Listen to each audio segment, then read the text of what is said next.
Bonjour à tous, sixième CQFR de la semaine, celui où on répond à toutes les questions que vous envoyez sur la boîte mail cqfr.reverse@gmail.com. Mais Shai, avant qu'on commence, je crois que tu veux qu'on réagisse un peu, enfin qu'on réagisse aux réactions sur notre podcast sur le tanking. Absolument, parce que on vous l'avait laissé entendre pendant la semaine, enfin moi j'ai été ultra surpris de voir à quel point ça avait déclenché de l'enthousiasme ou des envies de proposition de votre côté. Alors c'est drôle parce que c'était aussi avant que la Ligue elle-même n'annonce un peu les mesures qui allaient être proposées aux autres, aux GM de la Ligue. Et donc je voulais les lire un peu en rapid fire. Antoine, on peut réagir. Ouais. Tu peux juste dire ça, ouais, je trouve ça cool, ça c'est nul. Il y a aucun souci. Mais je vais en lire pas mal et puis à chaque fois, si t'as des réactions dessus, voilà. Mais je me dis, les gens ont passé tellement de temps à envoyer des mails. Je pense que vous ne réalisez pas à quel point vous avez envoyé un nombre incroyable de mails. C'est vraiment en centaines. Hein, et je rigole pas. Des gens qui avaient tiens proposition pour le tanking. C'est pour ça que dans la semaine, je disais, on devrait organiser un colloque avec on invite Adam Silver. Les auditeurs de Basket Session Reverse ont des propositions pour vous. Et il y en a dont on retrouve les propositions dans ce qu'a vraiment fait la NBA, donc c'est assez marrant. Donc ouais, je vais te les faire en rapide. Je vais essayer Allez. de lire quand même les messages de nos auditeurs, hein, et après on passera à d'autres questions sur d'autres thématiques. Brice, par exemple, nous dit ne faudrait-il pas donner le premier choix de la draft aux champions afin de récompenser une équipe qui s'est battue toute la saison, un proprio courageux, un GM compétent et audacieux, pour en finir avec cette culture de la médiocrité. Il nous donne même un exemple. Imaginez les Raptors récupérer le Zion que tout le monde voulait après avoir fait les plus beaux playoffs depuis belle lurette. Ça permettrait, par ruissellement, de libérer des bons joueurs vers d'autres équipes et équilibrer un peu plus le niveau du championnat. Qu'est-ce que t'en penses? Alors, tu sais pas comment l'auditeur peut penser que ça équilibre le niveau du championnat. T'imagines si le Thunder avait ajouté Wemba, enfin non, parce que Wembanyama, le Thunder est pas encore fort. Mais bref, l'idée, qui est champion en 2022, c'est Golden State, et Ouais. derrière ils prennent Wembanyama. Ma foi, Wembanyama, c'est non, oh là là, je raconte que des conneries. Wembanyama, c'est draft 2023. Donc ouais, c'est juste Denver, avant. Denver juste après être champion, ils draftent Wembanyama. Et Pourquoi pas? Et là, et là, OKC, juste après avoir été champion, il draft Cooper Flag. Comment tu équilibres la ligue comme ça? Jamais de la vie. En fait, je pense que Brice veut nous dire que Je comprends ce qu'il veut dire, mais ça inciterait les autres à être compétitifs ouais, pour mais justement. entre compétitif et être champion, il y a un monde. C'est ultra Absolument. dur d'être champion. Et par définition, si tu es champion, tu as déjà une équipe de malades. Et derrière, en plus, tu ajoutes un. Et attends, Boston est champion en 2022. Non, Et du coup, c'est les Warriors en non, 2022. 2022, c'est les Warriors. Ouais. 2024, Boston. Mhm. Ah, ok, dans De- Boston, ils prenaient ouais. Zachary Zaché.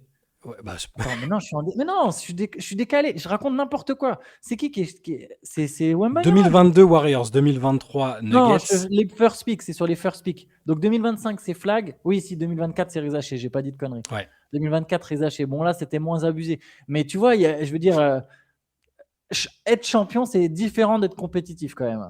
ouais. Mais bon. Pardon. Et donc, non, mais du coup, il donnerait aussi.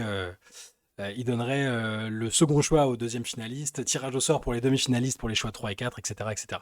Bon, c'est peut-être un peu élitiste, ça récompense vraiment le Ah, club des. là, Voilà. c'est trop. En fait, tu risques. Au contraire, le risque, c'est de constamment avoir les mêmes équipes au Hmm. sommet de la hiérarchie, parce que par définition, ces équipes qui sont déjà fortes, qui ont sans doute des vétérans, qui ont une difficulté à se renouveler parce qu'ils ont des salaires élevés avec des joueurs qui sont là depuis longtemps, et ben là, tu leur offres la possibilité à chaque fois d'amener un joueur très fort à un salaire inférieur Hmm. et à perpétuer une éventuelle dynastie. Tu te retrouverais avec, il y aurait très peu de changements dans les équipes au sommet. Moi, C'est vrai.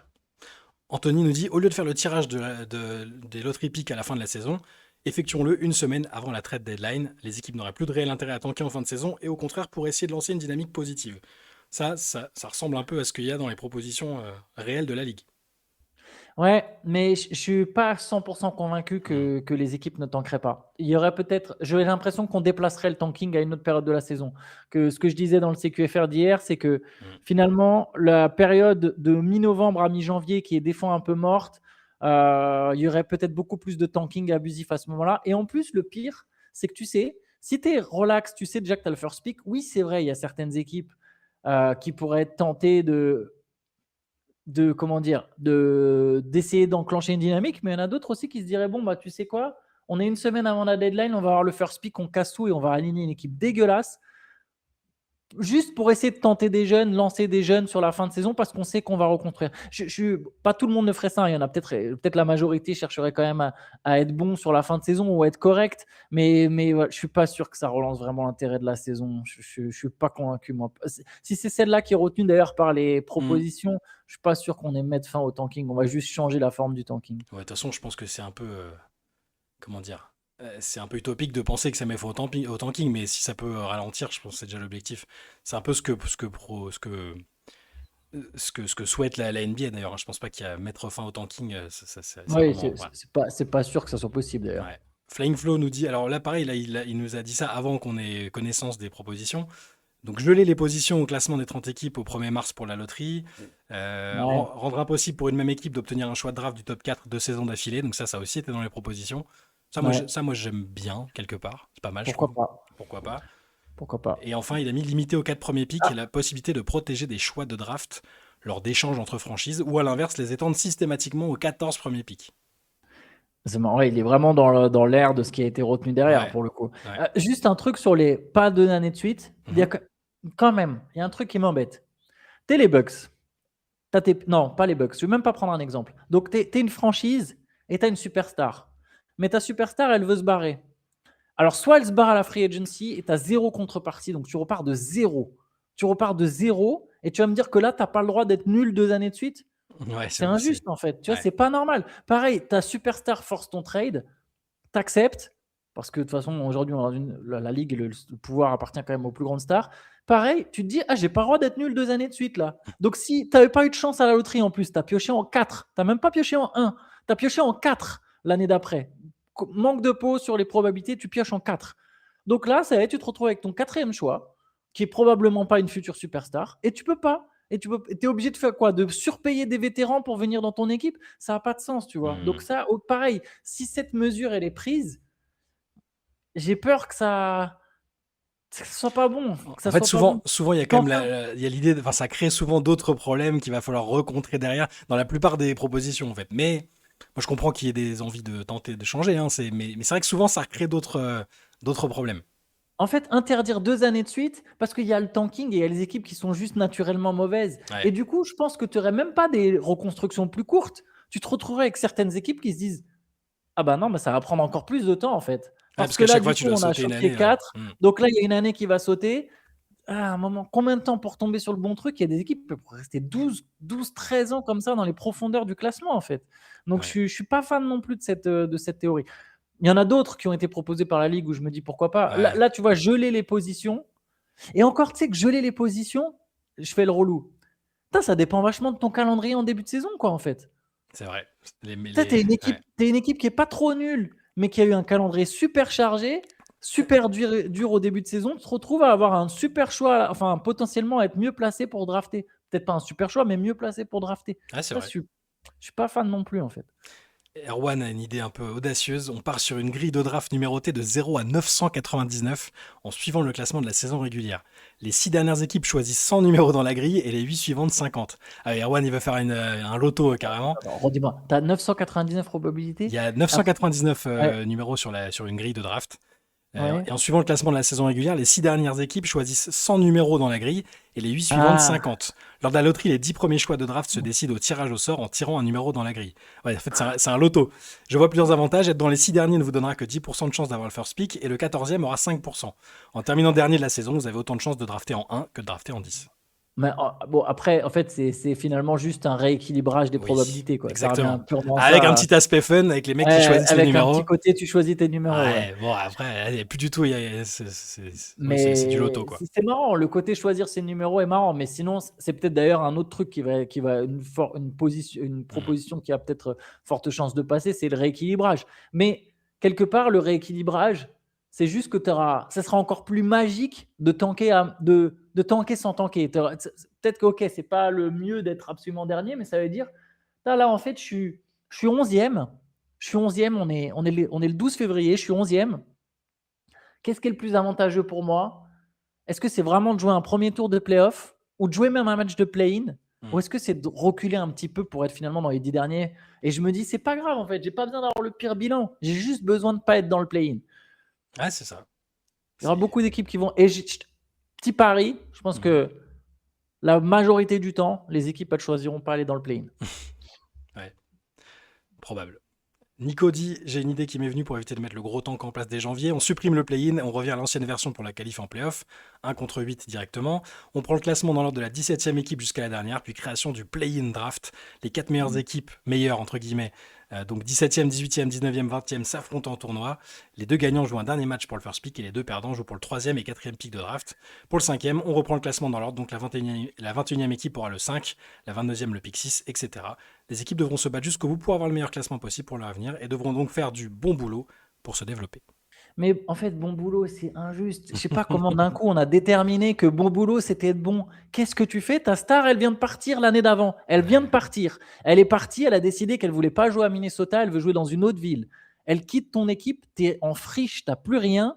Et donc, tu vas devoir jouer un tournoi contre des équipes qui ont raté les playoffs de peu, qui ont terminé 9e à l'ouest. Tu vas te manger les Warriors, 9e à l'ouest, pour un tournoi pour le first pick. Ouais. Non, je suis désolé, c'est quand même pas le but de la draft. Le C'est but pas de la parti, draft, ça. à la base, est de rééquilibrer. Ouais. C'est pas parti pour être ça. Il n'y a pas de proposition de tournoi, Ouais, de de tournoi. matchs Ouais. supplémentaires. Je pense qu'il y a déjà beaucoup de matchs.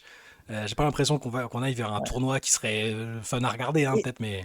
et attends, il va y avoir 2 expansions. Seattle et Las Vegas, ils vont partir de rien. Ils n'auront pas le droit de drafter 2 années de suite dans le top 4 ou ils devront se manger des tournois Ouais. avec des équipes qui ressemblent à rien. Les équipes d'expansion, les 3 premières saisons, souvent, c'est catastrophique. Et ça remet d'ailleurs du panache sur ce qu'ont fait les Valkyries. Ouais. Mais c'est cata les équipes d'expansion au début. Donc, Ouais. ouais, non, je suis désolé de détruire toutes les Mais propositions. non, mais c'est ça, c'est le but. Moi, j'ai tout compilé pour que tu puisses démoraliser nos auditeurs, t'inquiète. Je fais même pas exprès. Je suis même pas arrivé avec des sentiments négatifs, mais j'ai l'impression que malheureusement, chaque proposition entraîne, comme tu l'as dit, Oui. d'autres choses négatives. Attends, on va voir, peut-être qu'il y a des trucs qui t'inspirent. En plus, Kenneth a 2 propositions. La première se base juste sur le fait que les équipes de bas de classement essaient de perdre plus de matchs de plus en plus tôt dans la saison. Il faudrait changer la répartition du pourcentage d'être le premier à la loterie en donnant un plus gros pourcentage, non pas au dernier, mais au 6e ou 7e sur les 14. Les équipes de bas de classement essaieraient au moins de gagner quelques matchs. La deuxième, sur le salary cap, ça je l'avais pas vu encore, je crois. Ne pourrait-on pas permettre aux derniers de chaque conférence d'obtenir une autorisation d'augmenter leur masse salariale ou de repousser les restrictions des aprons pendant une durée de 2-3 ans pour acquérir de meilleurs joueurs qui aideraient à gagner plus de matchs et à construire une équipe plus compétitive? Et les questions pourraient très bien fusionner, plus de chances de pick haut vers le milieu de la loterie et en plus, bonus aux derniers de conférence. Je pense que le coût du salary cap, ça marcherait pas. Mhm. Parce que de toute façon, c'est des équipes qui généralement vont pas attirer des free agents et c'est des équipes dans une catastrophe, qui sont souvent dans des situations catastrophiques ou même qui n'ont pas envie de surpayer des mecs, même si on leur permet de le faire. C'est l'inverse. Hein. Regarde les Nets, c'est l'une des rares équipes qui est sous le cap. Donc ça, je pense pas. Après, le rééquilibrage des probabilités, ça c'est pas une mauvaise proposition. C'est un peu comme ce que nous disait l'autre auditeur avant avec la loterie. Je pense que c'est un truc qui sera potentiellement fait, quoi. Alors Alban trouve il trouvait déjà que sur le podcast on avait expédié un peu rapidement l'idée du tournoi entre les équipes non qualifiées. Pour lui, c'est une solution crédible pour limiter le tanking sans abandonner l'idée de la draft.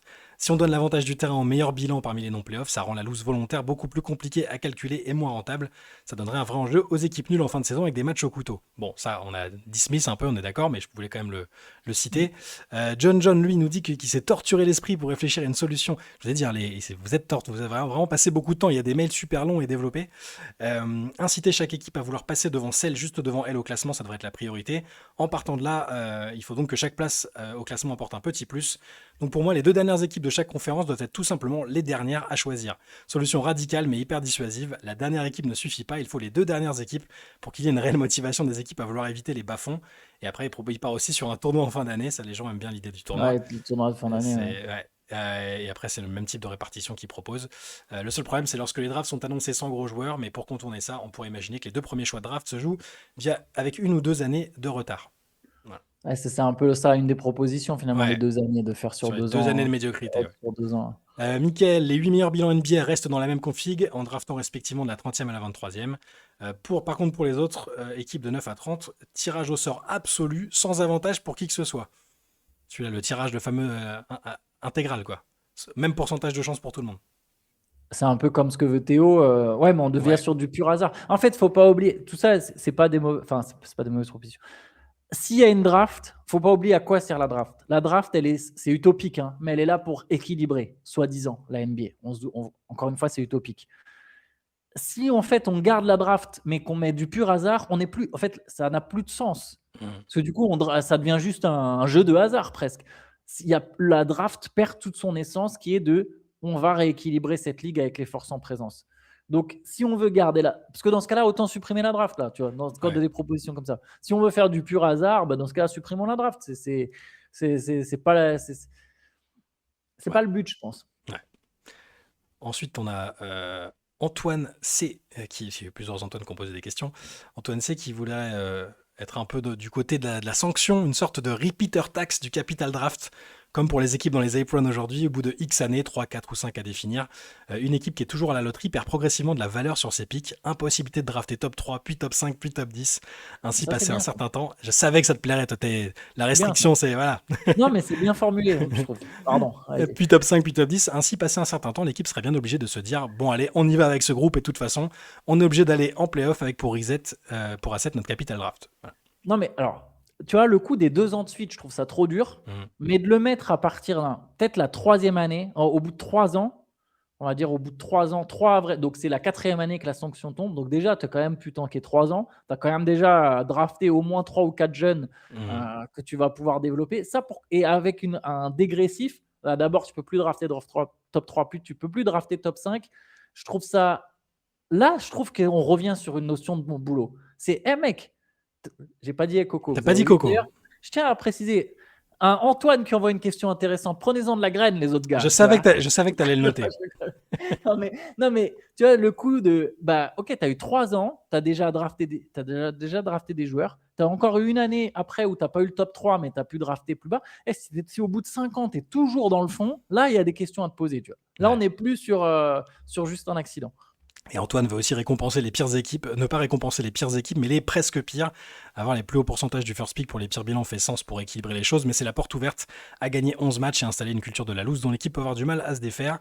En mettant les plus gros pourcentages sur les équipes classées 24 à 27, il devient absurde mathématiquement de chercher à tout prix à perdre. Ça ressemble un peu à ce qu'on nous a proposé un peu plus tôt. Ouais. Denis, qu'est-ce qu'il nous propose, Denis ? Trouver une réforme, un équilibre entre l'esprit américain, draft, spectacle, argent, compétition, tout en corrigeant le côté non sportif. Le 15e, par conférence, le 15e est éliminé et recevra le 13e ou 14e choix draft. Les gens aiment bien ça. Que le dernier, vraiment finir dernier, c'est pas bien, tu te fais sanctionner, mais juste la médiocrité un peu planquée, qu'on veuille la récompenser. Et donc il y a 2 options. 14e, ah oui, et le 14e joue un match sec contre le 13e, le vainqueur contre le 12e, jusqu'au perdant du premier match de play-in. À chaque fois, l'équipe la mieux classée reçoit à domicile. 2 options, version sportive avec donc match contre le perdant du dernier match de play-in. Là, ça devient un peu complexe, mais voilà. Ou version loterie avec un tirage au sort entre les 4 équipes restantes. Puis on reprend le tirage au sort entre les autres équipes hors celle en play-off. Voilà pour la proposition de Denis, ça qui ressemble aussi à une autre. Ouais. Juste, c'est vrai que moi aussi, j'avais dit ce truc-là de c'était l'idée que je trouvais lumineuse et qui en fait, je trouve n'est pas si lumineuse que ça, c'est même pas ouf en vérité. Mais tu sais, de priver le dernier avant-dernier et des choix de draft, j'en reviens à mon scénario. Tu as une expansion, tu as une équipe qui vient d'arriver dans la ligue, tu en as une qui vient de perdre sa star. Est-ce qu'elle a vraiment fait du mauvais boulot, tu vois ? Pourquoi cette équipe-là, elle devrait absolument ne pas avoir le droit de drafter en premier ? C'est un peu injuste, quoi. En fait, être dernier en NBA, ça ne peut pas toujours dire que tu as fait du mauvais boulot. Bien sûr, tu as eu une équipe très faible, mais est-ce que les Pacers, ils font du mauvais boulot ? Les Pacers sont en course pour avoir le pire choix de la... C'est peut-être eux qui c'est un cas particulier, les Pacers, avec la star qui se blesse. Même les Nets. Est-ce que les Nets, ils ont vraiment fait du mauvais boulot depuis que Sean Marks il est là ? Ils ont fait quand même à un moment un boulot incroyable avec Sean Marks. Ils ont tenté différents. Moi, j'aime bien quand il y a différentes approches. Tu vois, c'est pour ça qu'OKC, ils ont eu différentes approches, notamment. Et Brooklyn aussi, ils ont tenté de redonner du lustre à l'équipe avec des mecs qui se bagarrent, essayer avec des stars, puis après repartir avec d'autres trucs. C'est bon. Voilà. Ce que tu dis sur OKC est extrêmement intéressant. OKC encensé aujourd'hui la reconstruction du Thunder. Le Thunder, quand Holmgren il est drafté, le Thunder il gagne 22 matchs. Alors ils sont pas derniers. Oui, mais ils ont tanké comme des cochons à un moment aussi, comme tout le monde. Dernier, quoi. Donc ça veut dire que le Thunder, qui est considéré comme une équipe qui a fait du bon boulot, à un moment, ils n'étaient pas loin d'avoir le pire bilan de la ligue. Ça veut dire que dans tous nos scénarios, ils n'avaient pas de pic, quoi. Ils n'avaient pas de Chet Holmgren. Donc c'est pas l'équipe du Thunder aujourd'hui. Les Warriors, quand Curry et Thompson ils sont pas là, que Durant il vient de partir, ils ont un des pires bilans de la ligue. Est-ce que c'est une équipe qui fait du mauvais boulot ? Les Spurs, Les Spurs, ils ont eu Tim Duncan et Victor Wembanyama comme ça. C'est-à-dire qu'ils sont privés. Ah bah on est dernier. Ah non, désolé les gars, vous êtes dernier ou avant-dernier, on peut pas vous donner le pic. Bah Ouais. non, c'est des franchises qui font du bon boulot, quoi. Pierre est aussi dans la répression, Pierre de Québec City. Pourquoi ne pas obliger les équipes à se débarrasser de leur pick de draft de la saison à venir avant le début de celle-ci via des trades? On pourrait ainsi imaginer une draft pick deadline fixée au premier jour de la saison. Si certaines équipes échouent à effectuer un trade dans les temps, alors le pick serait donné ou échangé de manière imposée avec une autre équipe. À la fin de la saison, on aura alors un tableau de draft entièrement remanié basé uniquement sur les picks tradés. Comme toutes les équipes de la ligue n'auraient plus leur propre pick, il n'y aura plus d'intérêt à tanker. La stratégie serait donc pour les GM qui souhaitent drafter haut de négocier avec une équipe qu'ils jugent faible en début de saison afin de récupérer son pick de draft plutôt que d'aller tanker toute la saison. C'est marrant, c'est C'est très trop marrant. marrant, mais on s'en refait à la draft est censée être là pour équilibrer. Mais c'est marrant par contre. Et je te dis, il y a des gens qui sont inventifs quand même. Qu'est-ce qu'on a d'autre? Sylvain M. Il veut pas modifier le règlement actuel qui incite à gagner pour les nuls en deuxième partie de saison. Mais je mets a.silver@nba.com en copie. Parmi les points bons sur l'année, on regarderait les meilleurs bilans sur la deuxième partie de saison à partir de la trade deadline ou du All-Star Game. L'idée est de prendre le ratio de victoires sur l'année comme base de pourcentage et on augmente ce pourcentage en fonction de ceux qui jouent le jeu sur la deuxième moitié de saison.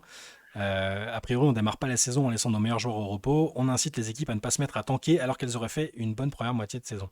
Ça mettrait du piquant. Voilà. Ouais, je l'ai vu sur ESPN, ils avaient une proposition un peu similaire, Ouais. un truc de valoriser les victoires. Mais encore une fois, le coût du calendrier, qu'est-ce qui se passe? Alors du coup, si tu as un calendrier très... Bon, après, c'est pas le calendrier, bon, pourquoi pas, quoi.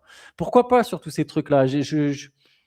Après, je pense que, en fait, ce qui me gêne, c'est que le système en place, il pourrait fonctionner si on ne cherchait pas à le détourner, quoi. Ouais.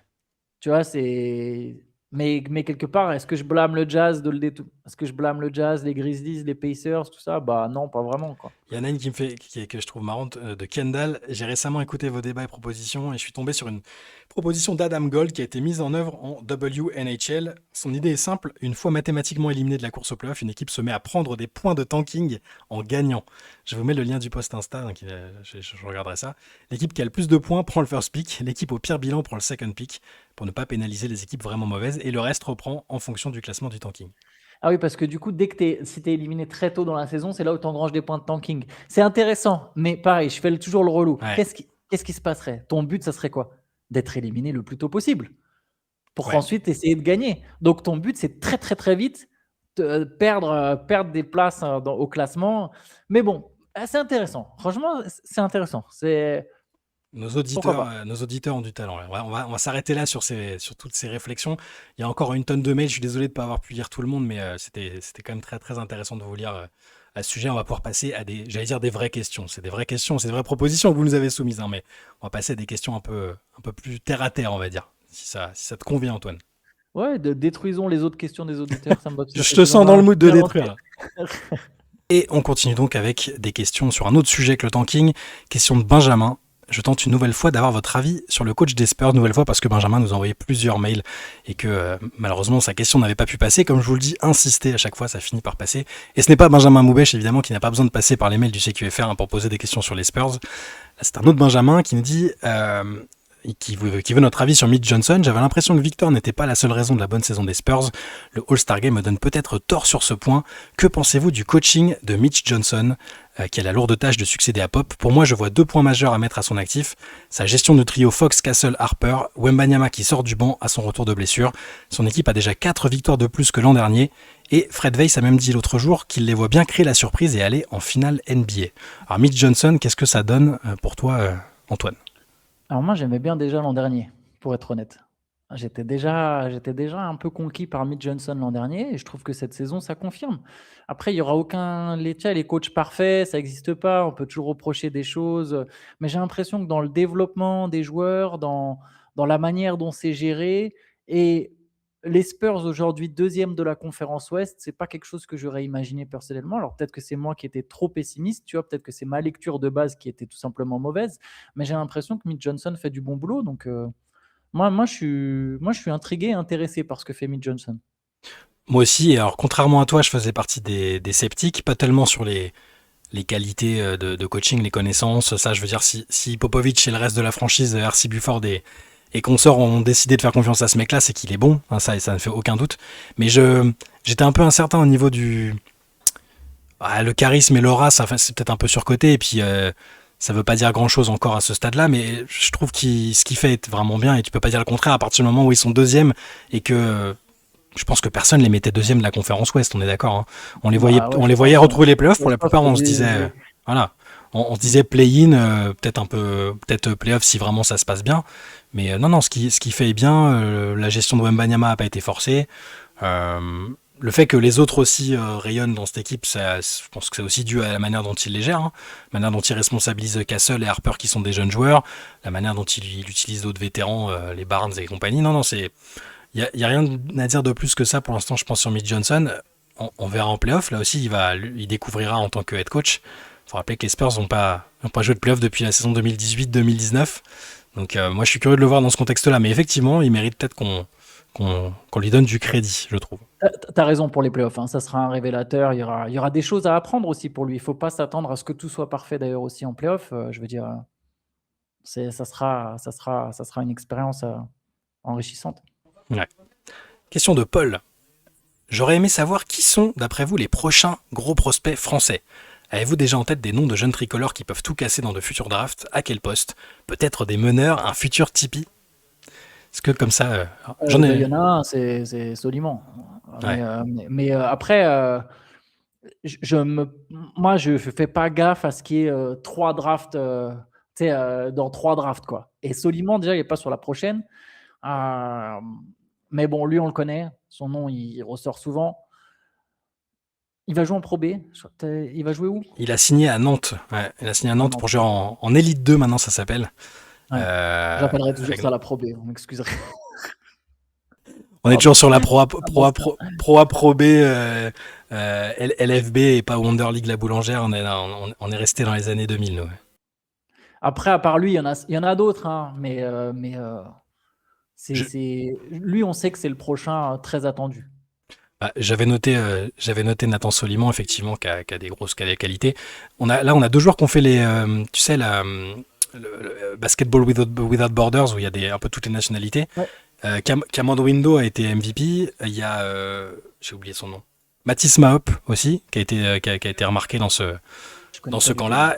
Il y en a un que je connaissais pas et que Fred, que je salue, qui nous écoute souvent et à qui je parle souvent sur les réseaux, qui m'a parlé de Hugo Yimga Mukuri, 17 ans, Nanterre. Alors, il m'en avait dit beaucoup de bien et effectivement, je le trouve très très impressionnant. Donc il a que 17 ans, encore une fois, c'est peut-être un peu prématuré, mais il sera à suivre. Alors lui, il y a peut-être un petit souci de taille, mais Aaron Towo-Nancy, lui, il y a beaucoup de potentiel et il y a un petit déficit de taille pour l'instant. Il a que 16 ans aussi, donc ça se... on verra le moment venu. En pro. Déjà faut réussir à jouer en pro. Oui. Déjà en pro. Faudra réussir à jouer à un niveau avec cette taille-là, c'est que je veux dire, à être draftable potentiellement, tu vois. Parce que sur le côté pro, ça il joue déjà en pro, il y a pas de souci. Mais la taille est toujours une interrogation pour des joueurs pour des joueurs au très très haut niveau. J'avais noté là, il a fait aussi lui le camp Basketball Without Borders, c'est le frère de Noah Penda, Swan Penda, qui a 17 ans aussi, je crois. Donc son nom revient souvent parmi les gros prospects. Il y a Adam Atamna qu'on a vu un peu qu'on voit à Lasvel cette année, qui est pas mal aussi en arrière. C'était un peu en Euroleague et tout. Ouais, donc ça c'est plutôt pas mal. Pour l'instant, j'ai regardé, il est plutôt attendu au 2e tour de draft, voire pas du tout. Il n'y a pas de gros prospects français sur cette QV. Non, pour l'instant en tout cas. Alors, quand on reparlera de la draft, moi j'aime bien. Alors c'est pas un gros prospect, t'as raison, il n'y a pas de gros prospect. J'aime beaucoup Kylian Touré, énorme défenseur avec Iowa State. On en reparlera, tu verras. C'est vraiment un garçon que j'aime bien. Voilà pour les gros prospects là qu'on envisage à court ou moyen terme. Chez les filles, il y en a 2 qui reviennent très très souvent aussi. Évidemment, Alicia Tournebiz qui a signé à South Carolina, qui va faire son cursus universitaire là-bas, qui est clairement un gros potentiel, hein, avec de la taille, des bonnes mains, tout ça. Et une autre, j'allais dire fille et sœur de cette famille. Mais tu as Ainoa Rizaché de Lasvel qui est extrêmement prometteuse aussi. C'est vraiment les deux à suivre. Question de Germain. En tant que fan des Pistons, ma question porte sur un joueur que j'ai longtemps eu du mal à apprécier, mais qui me semble maintenant essentiel à son équipe, ce bon vieux Beef Stew. Je me rappelle qu'il y a quelques mois, Antoine l'avait inclus dans une proposition de trade pour récupérer Markkanen. Je n'étais déjà pas chaud à l'époque. J'aimerais avoir votre avis sur ce joueur dont on entend surtout parler pour de mauvaises raisons, mais qui me semble être la caution défensive et l'âme de cette équipe, l'héritier de l'esprit Bad Boys. Kate Cunningham l'a d'ailleurs très récemment encensé en soulignant son importance dans l'équipe après la baston une de plus avec les Hornets. Je pense que ça pourrait être une erreur de le trader pour récupérer un joueur plus bankable. Et en même temps, je me rappelle aussi que les Celtics ont gagné le titre après s'être séparés de Marcus Smart qui semblait aussi être l'âme de cette équipe. Je n'envisage certes pas le titre pour les Pistons, peut-être à tort, hein, mais je pense que la question mérite d'être soulevée en vue de l'été prochain et dans un sens plus large, les Pistons ne peuvent-ils être performants qu'avec cette identité Bad Boys? Ouais, il y a beaucoup de questions, elles sont intéressantes. Alors, déjà, d'une, c'est vrai que Isaiah Stewart, il a sans doute un impact dans le vestiaire que nous, on ne peut pas mesurer, mais que je peux imaginer. Il a un impact sur le terrain. C'est pas un mauvais joueur de basket. Sa progression à 3 points, même si c'est pas un mec qui a 40%, sa progression à 3 points est très importante déjà pour lui, pour faire carrière. Parce que poste 4, si tu peux pas shooter, c'est compliqué. Et lui, il a ajouté ça. Il peut représenter une menace derrière l'arc. Sa physicalité, évidemment. Donc, je comprends qu'en tant que joueur aussi, il peut être intéressant. Maintenant, si vraiment tu veux viser haut, voilà, l'exemple de Marcus Smart est parfait, tu vois. Et Marcus Smart était un meilleur joueur que Stewart. Marcus Smart était un titulaire indiscutable en NBA, tu vois, à ce moment-là. Et malgré ça, ou peut-être indiscutable, j'exagère, mais c'est un Ouais, quand même, titulaire ouais. NBA. Ouais, c'est un starter NBA, tu vois. Isaiah Stewart, c'est pas vraiment un starter NBA. Tu peux le faire démarrer, bien sûr, il peut commencer dans des 5 majeurs, mais c'est pas un starter. Tu vois, d'ailleurs, il sort du banc à Détroit cette saison. Mais si tu remplaces par du talent, du grand talent, en fait, ça peut quand même souvent faire la différence. Après, est-ce que le trade de Markkanen que je proposais, c'était forcément un bon trade? Non, pas nécessairement. Peut-être que les Pistons ont bien fait de ne pas le faire, ou enfin, je ne sais même pas s'ils ont été proches de le faire. Peut-être qu'ils ont bien fait de ne pas faire un trade qui impliquait Stewart. Mais s'il y a des échecs, ça fera partie des joueurs qui, je pense, seront susceptibles d'être transférés. Mais là, ce n'est pas lié qu'à leur niveau, c'est lié aussi au salaire, au contrat, etc., au contrat que tu échanges. Mais voilà, tu me dis là, les Pistons sont plus forts avec Isaiah Stewart ou avec Evan Mobley, tu vois, la question elle est vite, tu vois, elle est vite répondue quand même. Oui, ouais. Après, ça n'empêche il y a, surtout dans certaines équipes, il y a une vraie importance de ce genre de mec-là qui est mea culpa parce que c'est vrai que je l'ai souvent réduit à ses embrouilles et au côté j'aime la bagarre. Et sur le terrain, enfin, je dirais, il joue quand même bien au basket dans son registre. C'est un bon défenseur qui met tu parlais de l'impact physique, il est réel et il est quand même encore important, même à l'ère du spacing et du shoot. Et c'est un mec un peu old school, Justement certes, mais parce il est qu'il quand même shoot important. aussi. Non, Et mais aussi parce justement qu'il parce shoot, qu'il ouais. shoot. Justement parce qu'il shoot. Parce que s'il n'avait pas le shoot, je pense qu'Isaiah Stewart, il jouerait moins en fait, voire Mm. pas du tout. Pardon, je t'ai coupé, Non, excuse-moi. non, non, mais t'as parfaitement raison. Du coup, est-ce que les Pistons ont besoin d'avoir à chaque fois l'identité Bad Boys pour fonctionner? Je pense pas. Là, le fait que Je pense pas. il y a sans doute un élan d'enthousiasme au sein de la franchise parce que peut-être que par endroit ça leur rappelle quelque chose, que c'est pas forcément le style de jeu le plus conventionnel ou calqué sur celui des autres en NBA, mais moi je pense qu'il est important, il est vraiment important Isaiah Stewart. Alors il faudra qu'il évite de se retrouver toutes les 3 semaines dans une embrouille pour pas se faire suspendre tout le temps parce que là il a clairement aussi payé son passif, hein. Bon, ce qu'il a fait était répréhensible. Clairement, il est venu. Je pense que Miles Bridges, je l'ai dit plein de fois. Quand tu regardes les images, il a vraiment vu défiler sa vie, parce que j'aimerais pas l'avoir en face. Mais bon, faudra qu'il fasse attention à ça. Mais ouais, je le trouve important. Après, il est important, mais les Pistons, ils gagnent sans lui aussi en fait. Tu vois, il a manqué déjà 6 matchs. Pour l'instant, ils sont à 5 victoires sur les 6 matchs qu'il a manqué. Tu vois, je veux dire, c'est pas comme si d'un coup il y avait un vide quand il n'y a pas Isaiah Stewart, quoi. C'est vrai. Ils ont gagné sans Jalen Duren 2 ou 3 matchs aussi. Cela Oui, dit. et puis sans. Ouais, mais pareil, des questions peuvent se poser des fois sur Duren. Et ils ont gagné aussi sans Cunningham. Bien sûr, c'est une équipe qui gagne des matchs aussi sans ses meilleurs joueurs parce qu'elle joue dur, parce qu'il y a un truc qui s'est créé. Donc, tu as raison. T'as raison.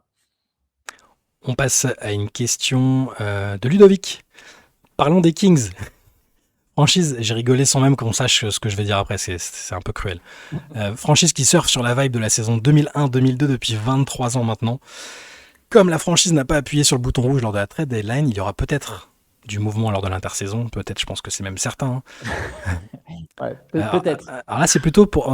On nous demande notre avis sur ce qu'on pense, où est-ce qu'on aimerait voir les joueurs qui vont partir. Où souhaiteriez-vous voir atterrir DeMar DeRozan, Domantas Sabonis et Zach LaVine? pour que les Kings puissent enfin se mettre en mode reconstruction. Alors, si on se concentre sur ces joueurs-là, c'est des joueurs particuliers, c'est des All-Stars, c'est des bons joueurs de basket, mais qui sont ensemble totalement pas productifs, leur association ne mène pas à des victoires, clairement. Il y en a vraiment 2 dans le lot en plus que j'aime pas trop, Sabonis et Lavine. Donc je sais pas trop où les envoyer, quoi. C'est des profils qui sont pas si simples. Est-ce que tu les vois forcément dans une équipe très compétitive? Est-ce qu'ils ont besoin d'être dans une équipe très compétitive pour être bons? Est-ce qu'ils ont besoin d'être dans une équipe très compétitive pour être bons? Non, je pense pas. Mais Sabonis, tu vois, dans un basket comme celui de Memphis, peut-être. Mais ouais, je dis ça sans grande conviction, en fait.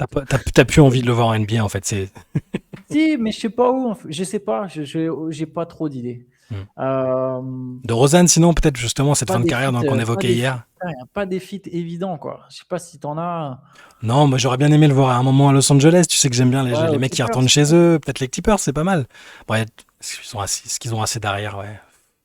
Oui, ils sont pas dépourvus d'arrière, on va dire.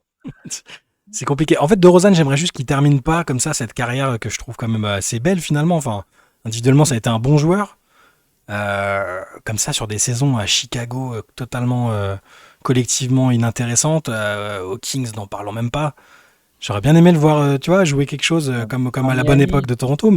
Miami, pourquoi pas? Il y a Tyler Hero, cela dit déjà. Faudrait que ce serait. En fait, c'est dur d'imaginer des équipes sans voir des mouvements préalables parce que. C'est compliqué, mais je pense que je pense peut-être que le front office des Kings, dans leur réunion, ils sont comme nous. Qu'est-ce qu'on fait, les mecs? Mais où est-ce qu'on va les envoyer? Qui va vouloir nous les prendre? J'espère que les Hornets vont pas vouloir prendre Sabonis, moi. C'est surtout ça que j'espère. J'espère qu'ils vont continuer avec ce truc de Moussa Diabaté et des arrières autour et pas vouloir un All-Star à tout prix. T'imagines bien que ça me contrarierait fortement. Ouais, je te comprendrai. C'est dur. Hein. Non, mais la question est très bonne. Je suis désolé qu'on n'ait pas de réponse. On est fort pour parler mal, mais je suis fort pour parler mal, mais dès qu'il y a des vraies questions, là, aucune réponse, le mec. Non, je sais pas. Non, mais on a le droit de dire qu'on ne sait pas, et je pense que ça montre la difficulté. Si toi, Antoine, qui a souvent des idées de trade ou de modèles qui pourraient se produire pour qu'il y ait un joueur qui soit transféré, tu as du mal avec ces joueurs-là à leur trouver des portes de sortie. Bon, là, la période est compliquée, il faut dire. Il y a le contrat qui aide pas. Parce que si c'était juste le joueur, on oublie le contrat, il est au minimum. Zach LaVine, tu peux lui trouver des fits, tu vois. Mais là, avec le contrat, tu sais qu'il y a forcément un deal du coup des joueurs de l'équipe que tu vas mentionner qui partent dans le même échange. Parce que Zach LaVine aux Bucks, il ferait du bien, tu vois, en soi. Un scoreur comme ça extérieur. Mais ils sont désespérés déjà, les pauvres. Tu vois. Mais c'est dur à mettre. Tu peux pas mettre en place ce deal. Donc je sais pas trop quoi. Alors, la période fait que on sort de la deadline, c'est pas simple pour voir comment les équipes vont terminer, tout ça. Peut-être qu'on fera des propositions. Renvoie-nous la proposition pendant l'intersaison. Il y a un truc très drôle, tu sais, ils envoient Sabonis aux Bulls. Non, c'est pas possible. Ils ont pas de pivot, tu vois. Ils ont pas de pivot et ils reconstruisent. Et là, ils mettent. Et Karnisovas, il pète un câble. Sabonis, il est lituanien en plus. Ah, bien joué! Tu fais le même de Winders comme ça, là. C'est bon, j'ai trouvé. Et tu sais, Karnisovas, il se dit j'ai pas eu un gros pic, laisse tomber, je tank pas, j'ai pas envie de reconstruire, ça me saoule. Je dirais que je fais venir Sabonis. Et il joue avec Guidi, Sabonis. Il fait une équipe que de blancs avec Butzelis, Sabonis. Que des Lituaniens. Que des il va faire c'est pas politiquement correct, mais il va faire revenir Valanciunas. Kuzminskas va revenir, ça va être n'importe quoi. Coaché par Jasukevicius, magnifique. Et puis il récupère Jacques Ionissoit. Voilà. Ah, ce serait pas mal pour le coup. On fait la Lituanie contre le reste du monde, il n'y a plus besoin du All-Star Game. Voilà, très bien. Très bonne solution. On va voir si cette prophétie se réalise. Question de Romain. Les Timberwolves ont montré leur compétitivité au plus haut niveau lors des dernières saisons en playoff avec 2 finales de conf. Dans une conf ouest où ils ne partaient pas favoris, j'imagine que vous avez entendu parler de l'expansion à venir d'ici 2 ans avec une équipe qui risque de basculer à l'est. Dans la logique géographique et compétitive, les Wolves sont favoris pour le changement de conférence. Alors ma question, avec le changement de conf potentiel à venir, Anthony Edwards va-t-il, selon vous, dominer la conférence Est au cours de la prochaine décennie à l'image de Jordan dans les années 90, ou allons-nous assister à une rivalité entre Celtics et Wolves? En somme, voyez-vous la legacy d'Edwards bouleversée par ce possible changement à l'Est? Mais il me semblait pas que ça serait les Wolves, moi. Moi, j'ai cru comprendre que ce Ils serait sont dans la Memphis. discussion, ça se joue entre Ouais. Memphis et Minnesota apparemment. La plus à l'est, c'est Memphis, je crois. La Tu, plus à tu- l'est des équipes de tu me l'Ouest. poses une question de géographie à laquelle je ne suis pas en mesure de répondre en direct. Il me semble que c'est Memphis. Mais je vais regarder quand je te laisserai la parole. Est-ce que ça. Pardon, du coup, du coup, du coup, je suis Du coup, est-ce que, perturbé sur est-ce la que, question, c'est est-ce de que voir ça ce que peut ça changerait changer? pour. Oui, Ouais, pour est-ce qu'Edwards Anthony il va Edwards. dominer? Est-ce que si Edwards débarque à l'Est, il domine l'Est? Ah ouais, les Timberwolves seraient chauds, mais les Timberwolves peuvent être très bons à l'Ouest aussi, hein, cela dit. Mais oui, oui, bien sûr, une équipe comme Minnesota, je pense, va vouloir pousser ses billes pour changer de conférence. Ça serait, ça serait parfait pour les Timberwolves. C'est quand même plus ouvert. Anthony Edwards il serait potentiellement le meilleur joueur à l'Est avec Kate Cunningham, en imaginant qu'Giannis Antetokounmpo est transféré à l'Ouest. Il y a Ouais, ce serait bien pour Minnesota, ça pourrait changer beaucoup de choses. Mais je reste d'ailleurs convaincu que les Timberwolves sont peut-être un trade de pouvoir être la meilleure équipe de l'Ouest. Un trade vers la Un conférence Est, trade quoi. pas facile, cela dit. Ouais, voilà, un trade, un changement de conférence, tout à fait. Un petit déménagement, oui, ça a l'air assez évident quand même. Que si ça devait se faire comme ça, autant on n'imagine pas Memphis dominer tout de suite à l'Est, autant envoyer une grosse équipe de l'Ouest vers l'Est, parce que c'est une grosse équipe aujourd'hui, Minnesota. Je pense effectivement que ça changerait la donne. Et là, tu es en train de regarder Je une carte confirme que des c'est États-Unis en Memphis. Ouais, direct. Voilà. exactement. Ça se voit sur mon visage, mais c'est Memphis. Et même New Orleans, c'est peut-être même New Orleans. En fait, Minnesota, il y a deux équipes qui sont plus proches, hein. Memphis et New Orleans sont plus à l'Est que Minnesota. Ouais, donc tu rajoutes. Ouais, Ouais. mais je sais pas si ça fait pas le même effet. Tu vois, New Orleans et Memphis, c'est. Ah bah Moi, ouais, là tout de suite, ouais. moi je T'as verrais une bien, équipe, je verrais bien Minnesota j'allais aussi. dire une équipe de merde de plus. Voilà. Après, l'Ouest va en avoir deux, hein. D'ailleurs, on est là, on propose plein de trucs pour le tanking. Bientôt, il y aura deux équipes de plus qui vont tanker, quoi, si on passe à 32. Ce que disait Bill Simmons, là, pourquoi on va rajouter deux équipes juste, il le tournait comme ça. Prenons du temps pour avoir la discussion difficile et douloureuse et acceptons si on veut vraiment Las Vegas et Seattle, on fait bouger deux équipes. Et je pense que New Orleans comme Memphis, d'ailleurs, seraient deux gros candidats C'était le plan à la base, hein. c'est marrant d'ailleurs que même Minnesota, c'est les trois équipes dont on parle pour bouger à l'Est, elles sont aussi parmi les discussions des fois pour changer, pour déménager. À la base, le plan, ça parlait beaucoup de déménagement. Faut se rappeler que les Kings ont été sauvés d'un déménagement et d'une disparition il n'y a pas si longtemps. New Orleans, ils sont toujours dans la conversation. Ça s'était un peu éteint avec l'arrivée de Zion, mais bon, ouais, on a vu que ça avait repris quand même, hein. Enfin, que malheureusement, l'arrivée de Zion n'a pas changé grand-chose sur leur compétitivité. À la base, ça parlait vraiment de déménagement pour permettre à Seattle et Vegas d'intégrer surtout que c'était deux équipes de l'Ouest, donc bon, peut-être que c'est. Non, je pense pas que c'est ce qui se produira quand même. Là, ils ont l'air vraiment décidés pour l'expansion. Mm. Mais ouais, on peut se demander si c'est très pertinent finalement. On verra. On passe à une question. Ah tiens, tu parlais de joueurs que t'aimais pas trop. Encore un, c'est pour toi. C'est pour sanctionner ta négativité du début de podcast, Antoine. Question de Simon. Euh, ma question concerne encore Ja Morant. En fait, j'ai l'impression que tout le monde lui en veut pour beaucoup de choses, mais qu'au final, même si tout est vrai, il n'y a pas grand-chose. Je m'explique. On lui reproche d'avoir fait joujou avec des armes sur Instagram. Brandon Miller a transporté une arme qui a littéralement servi à tuer une jeune femme de 23 ans. Tout le monde s'en fout dans la ligue aujourd'hui. Il n'aurait pas Attends, été... Brandon Miller, il est alleged? Non, visiblement, ça lui Non, appartient. non, c'est confirmé. C'est Ouais. plutôt qu'il savait pas, et il savait pas que ça finirait comme ça. Alors, j'ai pas les détails de l'enquête, faudrait que je regarde, mais Je me c'était souviens assez plus, moi salé quand aussi même, hein. j'avais regardé l'affaire. Ouais. Mais en fait, et c'est ce que nous précise Simon, c'est pas la personne qui a tiré, mais c'est bien lui qui a amené l'arme, selon Oui, les oui, juges, et il n'a je pas me été souviens plus, ouais. inculpé en tout cas. Ok, Ils ont dû pouvoir prouver que c'était qu'il lui avait fourni l'arme, mais qu'il n'y avait pas intention, il n'y avait pas connaissance de l'intention d'homicide, en l'occurrence. On lui reproche d'avoir eu des attitudes violentes. Rudy Gobert et Draymond Green ont littéralement tapé sur des coéquipiers devant des caméras. Kyle Anderson pour le premier, Jordan Poole pour le deuxième. On lui reproche d'être immature. Bon, la moitié de la ligue est complètement immature et tout va bien. Je pourrais aussi parler de Miles Bridges, de Kevin Porter Jr. Alors, je ne prends pas la défense pour dire qu'il n'a pas mérité ce qui lui arrive, mais je trouve qu'il y a un peu d'acharnement quand même. Peut-être ai-je raté des éléments, même si je vous avoue que je suis quand même bien le dossier de près. Je trouve que tout le monde en fait beaucoup sur cette histoire. Cette année, il a été suspendu parce qu'il a dit la phrase suivante. Selon le staff, il vaudrait mieux ne pas me faire jouer. Apparemment, c'est cool. Ça vient d'un article à vous. Je ne trouve pas que ça fasse vraiment gangster dangereux. Enfin, pour conclure, je trouve que tout le monde applaudit Thomas Cicalo. C'est un bon coach. Il va sans doute partiellement pourtant provoquer le départ du seul joueur qui a réussi à vendre des maillots des Grizzlies depuis pas mal d'années. Oui, même si je l'aime bien, je n'achèterai pas de maillot de Cédric Coward. Ah, Et donc il finit dans une ligue où le star power est vraiment présent. Je ne dis pas que c'est un mauvais move, mais j'ai du mal à me dire que c'est un bon. Donc je pense de se séparer de Morant. Je pense qu'au final, il faudrait un peu de nuance dans ce conflit. Et oui, Ja Morant est tout de même un imbécile. non, mais je suis d'accord, c'est intéressant ce qui est dit. Mais déjà, pour l'instant, il ne l'a pas fait partir. Parce que pour l'instant, Ja Morant il est toujours là. Et on a bien vu que les Grizzlies, ils n'ont pas voulu non plus sacrifier Morant à tout prix. Et même après l'épisode en début de saison, quand ça a lancé les rumeurs, on s'est dit il va y avoir un trade dans la semaine. Non, non, ils ont encore une fois tenté quand même de rester autour de Morant, de raviver la flamme. Donc ils s'en sont pas séparés aujourd'hui. On verra, peut-être que ça arrivera cet été. Ça, c'est la première chose. La deuxième chose, c'est pas Isalo qui va pousser Morant vers la sortie. C'est Morant lui-même. C'est Morant lui-même par l'enchaînement de frasques, peut-être certaines pas toutes graves, mais alors en plus, là, si on faisait la liste de toutes ces frasques à Morant, il y a quand même beaucoup plus que les guns, quoi. Il y a le gun pointé envers les joueurs des Pacers après une embrouille. Il y a le gamin qui s'est fait tabasser dans la maison de Ja Morant par Ja Morant et ses potes.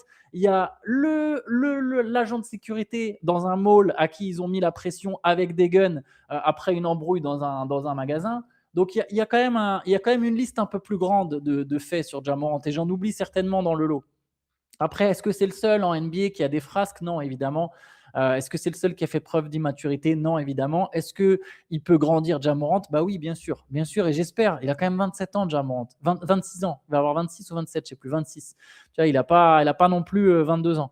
Maintenant, est-ce qu'il y a vraiment un acharnement? Pareil, la suspension, la manière dont il parle de son coach publiquement, c'est pas le seul qui aurait été suspendu en fait. Il y en a plein d'autres qui auraient été suspendus pour la même chose.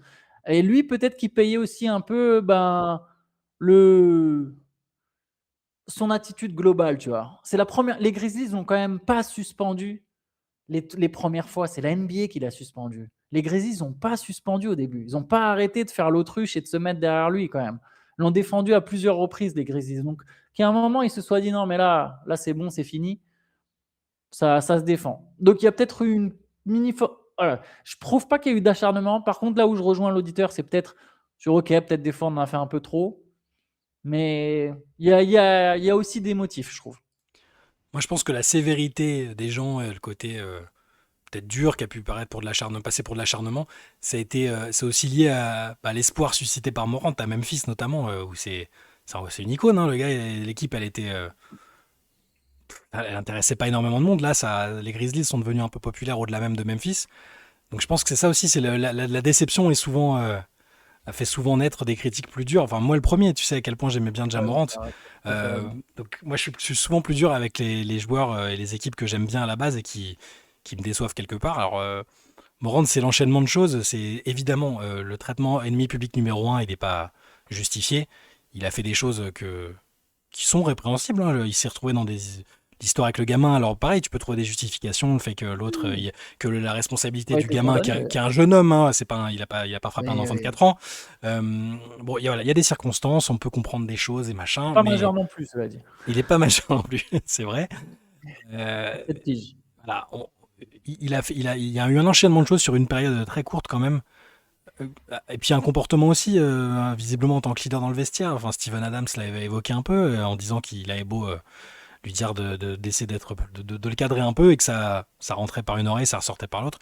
Donc oui, ça ne mérite pas qu'on le traite comme un criminel, il n'y a pas de problème. Mais par contre, il y a ces devoirs un peu d'exemplarité quelque part. Tu peux pas promouvoir faire des signes de gun et te comporter entre guillemets comme un gangster. C'est pas forcément le terme adapté, mais laisser entendre que tu peux faire usage d'une arme à feu comme ça, une forme de culte et d'adoration des armes à feu, non, c'est répréhensible. Donc, moi, je suis d'accord aussi pour dire qu'il peut très bien, il peut y avoir rédemption. Là aussi, le terme peut paraître un peu fort, mais il peut y avoir retour au premier plan et qu'on parle que du sportif. Et moi, je demande que ça, parce que c'est un joueur encore une fois que j'aime beaucoup. Mais en fait, il y a eu acharnement peut-être sur une période parce que c'était C'était la cible du moment parce que c'était lui qui faisait parler à ce moment-là. Personne d'autre avait fait des trucs de cet ordre-là. Et tu vois, comme il y a un mec, ça va être la saveur du moment parce qu'il est extrêmement fort à tel moment, et puis ça va passer sur quelqu'un d'autre. C'est un peu ça aussi.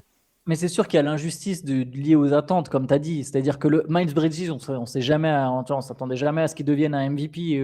Donc forcément, il y a pas, tu vois, tu vas pas le traiter de la même manière que Morant, qui représentait vraiment quelque chose. C'est encore aujourd'hui l'un des joueurs qui est l'un des préférés de la jeunesse. Donc il y a un traitement un peu plus injuste. Le coup des Pacers, c'est quand même le truc le plus chaud. Hein. C'est pas le truc pour lequel il a été le plus inquiété parce que c'est improbable. Mais le coup de. Donc, c'est une embrouille lors d'un match entre les Grizzlies et les Pacers. Ça implique toujours les mêmes hommes. Hein. Je crois qu'il y a Tim Morant, le père de Ja Morant. Je crois qu'il y a son meilleur porte, Robert Pack, qui a d'ailleurs plus le droit de se pointer dans une salle NBA. Et après ça va s'embrouiller un peu dans le parking où je ne sais plus exactement comment se déroule le truc. Il faudrait que je relise.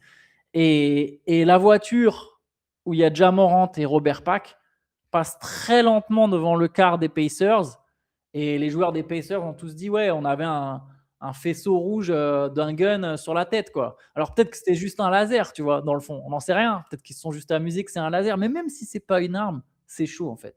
Même si c'est pas une arme. Et tu vois, tu es vraiment dans la menace, même où tu simules de je vais tirer sur mes adversaires. T'imagines que la NBA et laisser passer quand même un espèce de truc, une espèce, Théo sera fier de moi, je me suis corrigé, une espèce d'affaire comme ça, parce que impossible à prouver, mais rapporté par les joueurs des Pacers, c'est quand même très chaud. Moi, je trouve c'est quand même, pour moi, c'est le plus chaud de toutes les histoires de Morant. Ouais, ouais, si, si. Bon, il y a eu un enchaînement de trucs qui. Ouais, moi, je répète que c'est vraiment la déception. On ne demande pas à ce que les joueurs soient absolument irréprochables, mais c'est sûr qu'on a une petite déception quand ils Ah font des trucs bah, qu'on estime qui peuvent être répréhensibles. Encore une fois, ils sont tellement regardés et suivis que je comprends la pression de devoir être exemplaire, c'est pas toujours simple, mais il y a des limites. Puis sur Ja Morant, il y a eu le foutage de gueule du passage devant la le presse. foutage Mais de bien gueule sûr, était j'ai incroyable. compris, là, là, et puis 3 semaines Ouais. après, il est reparti à faire des. Bon, allez, passons, mais effectivement, Morant a le droit de revenir sur le devant de la scène, c'est tout ce que je lui souhaite. Et à Memphis, t'as raison de souligner qu'il n'est pas encore parti. Ils auraient pu le brader, ils l'ont pas bradé.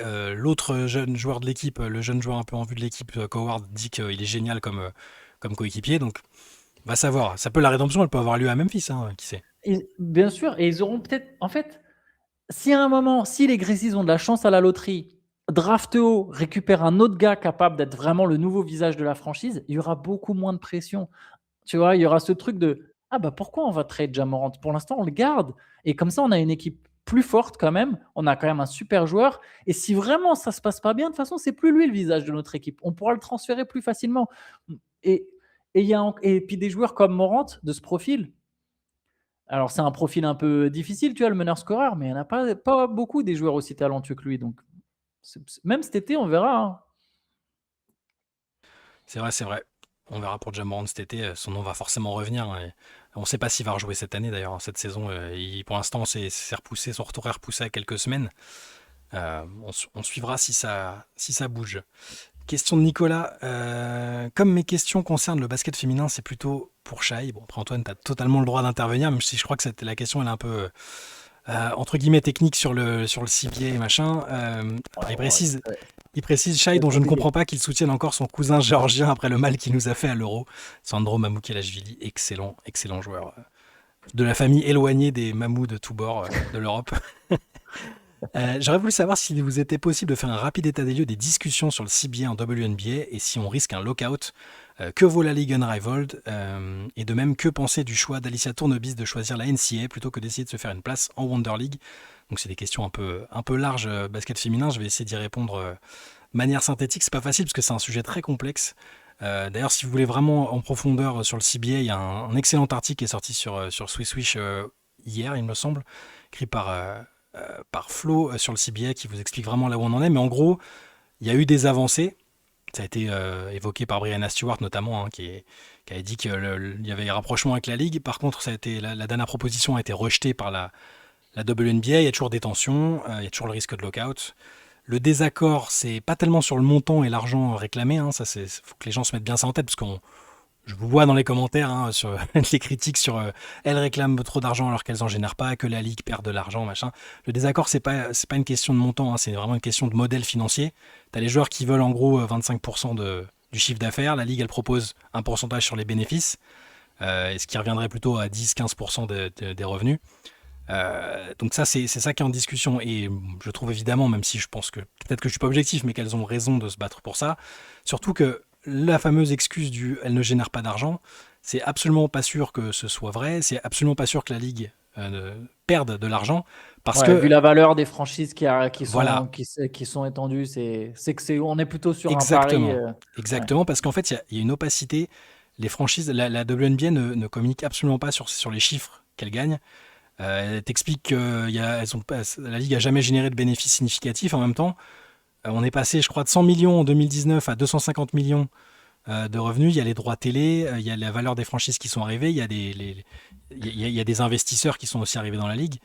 Donc en fait, elles veulent être partie prenante et être les personnes qui récupèrent là aussi de l'argent dans l'histoire et pas juste être des actrices de la Ligue, quoi.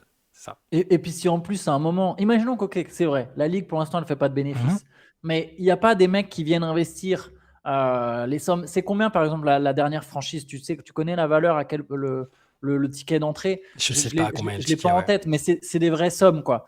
Mm. Tu mets pas des vraies sommes si tu n'es pas persuadé qu'à un moment tu vas avoir un retour sur investissement. Donc la WNBA, même si imaginons elle faisait pas de chiffre, pas de bénéfices aujourd'hui, tout le monde sent que ça va arriver par contre. Et je comprends que les joueuses, elles aient envie de se positionner tout de Ah suite en oui, mode, bah, quand il y aura un gâteau à distribuer, on veut maintenant tout de suite fixer déjà les termes. C'est logique. on est On ne peut plus logique. on est complètement d'accord. Et bah, pour vous dire, il y a la question sur Unrivaled. Alors c'est un format intéressant, c'est forcément différent. C'est du 3-3 mais sur un terrain adapté. C'est du tout terrain mais terrain plus petit. Donc ça, pareil, je vous enjoins toujours à continuer à essayer de regarder parce que c'est diffusé gratuitement sur YouTube. Et en termes de bonus, parce qu'il y a des bonus quand même. euh, Par exemple, le fameux tournoi de 1 contre 1 dont je vantais les mérites la dernière fois parce que je trouve que c'est assez divertissant. Chelsea Grec a gagné. En gagnant le tournoi d'un contre 1, elle a gagné son salaire sur la saison Ouais. WNBA. Tu vois, donc c'est bien. Les joueuses prennent les choses en main aussi avec leur propre ligue en générant de l'argent elles-mêmes, avec des sponsors, de la diffusion télé. C'est diffusé à la télé aussi, Unrivaled. Donc bon, moi je vais continuer de dire que avec les investissements qui sont faits, le fait que les médias se positionnent dessus, je parle pas des médias français, on parle aussi des médias américains, il y a forcément, ça va générer de l'argent et les joueuses ont raison de se positionner là-dessus. Donc le risque de lockout, il est réel parce que la ligue semble un peu, il y a toujours un contrôle de l'information financière, de l'argent qui est en jeu, tout ça, qui paraît forcément un peu louche aux yeux des joueuses, et elles n'ont pas l'air prêtes à lâcher. Donc c'est toujours, il y a un vrai risque de lockout. Je l'espère pas parce qu'il y a une dynamique d'intérêt autour de la ligue, mais c'est une vraie possibilité malheureusement. Il y avait la question sur Alicia Tournevis aussi, donc je le rappelle qui a rejoint South Carolina, qui a joué quelques matchs déjà, avec au début un petit temps de jeu, puis maintenant un peu plus d'opportunités. Euh, bah, après, les choix des uns et des autres ne se discutent pas. On pourrait se dire pourquoi elle n'a pas rejoint, pourquoi elle n'est pas restée en France dans une grosse équipe, pourquoi elle n'est pas allée essayer de jouer en Europe, pourquoi elle fait pas.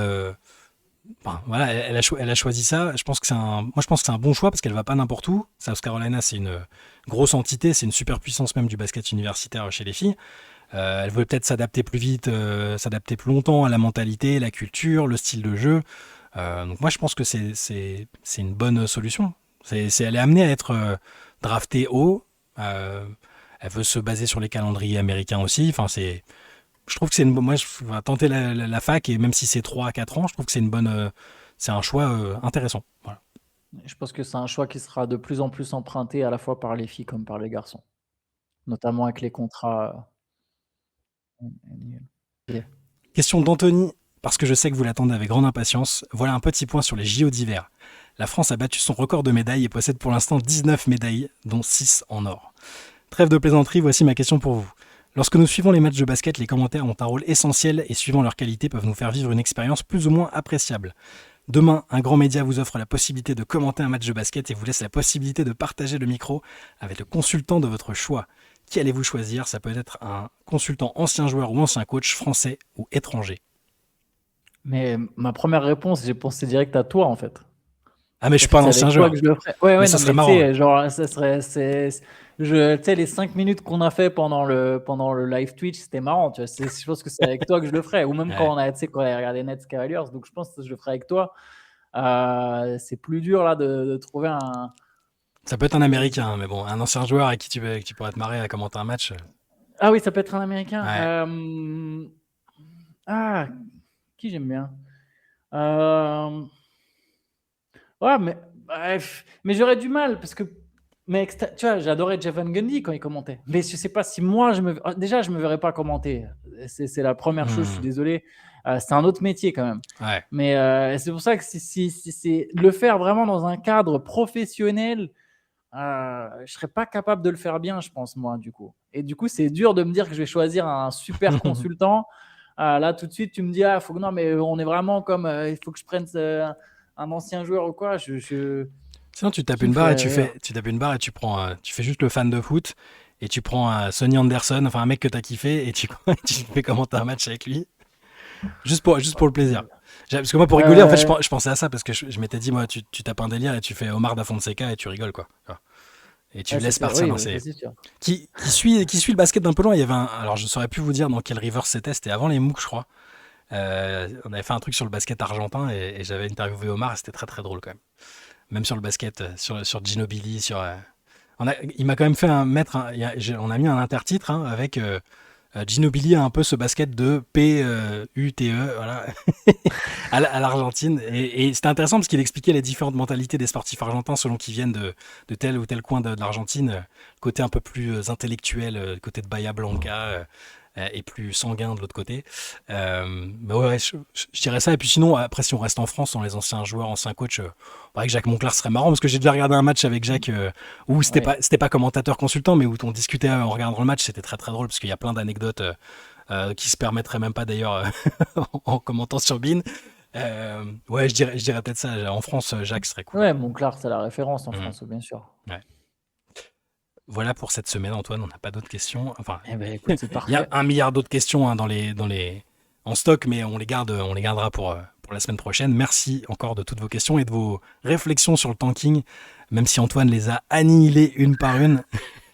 Merci de nous avoir proposé tout ça. On fait suivre à a.silver@gmail.com, évidemment. Peut-être vraiment l'adresse. Faut tester pour voir Peut-être. s'il y a le mail des librairies qui est renvoyé. Et ben écoutez, merci à tous. On se retrouve lundi pour un nouveau CQFR et demain, Hoop Culture, Pierre Armand et Théo. Allez, bonne journée à tous. Bon week-end. Ciao, ciao. Ciao, bon week-end.